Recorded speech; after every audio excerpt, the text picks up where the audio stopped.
उत्तराखंड विधानसभा में मुख्यमंत्री पुष्कर सिंह धामी ने सरकार की उपलब्धियों का जिक्र करते हुए विपक्ष के भ्रष्टाचार पर करारा प्रहार किया। मुख्यमंत्री ने कहा कि राज्य निर्माण के रजत जयंती वर्ष में बजट का आकार 1 लाख करोड़ से अधिक हो गया है, जो विकास की नई ऊंचाइयों को दर्शाता है।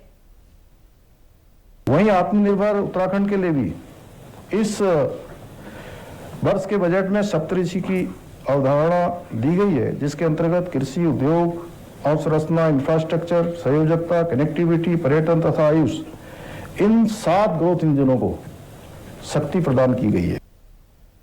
गैरसैंण को लेकर कांग्रेस के आरोपों पर निशाना साधते हुए उन्होंने कहा कि कांग्रेस बेवजह के आरोप लगा रही है। सरकार गैरसैंण को लेकर गंभीर है और लगातार काम कर रही है। गैरसैंण में वर्तमान में कुछ कार्य चल रहे हैं, ऐसे में वहां सत्र आयोजित नहीं कराया जा सकता था।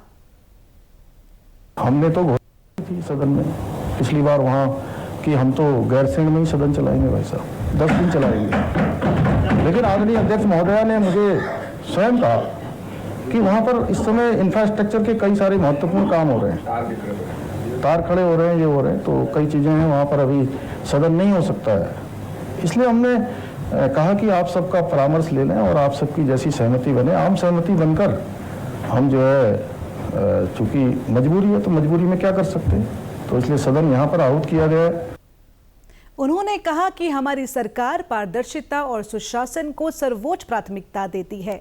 हमने नकल माफिया पर सख्त कार्रवाई कर युवाओं का विश्वास बहाल किया है और समान नागरिक संहिता लागू कर देश को एक नई दिशा दी है। सीएम धामी ने अपने संबोधन में कांग्रेस पर सीधा हमला बोलते हुए कहा कि उनके शासनकाल में घोटालों की भरमार थी।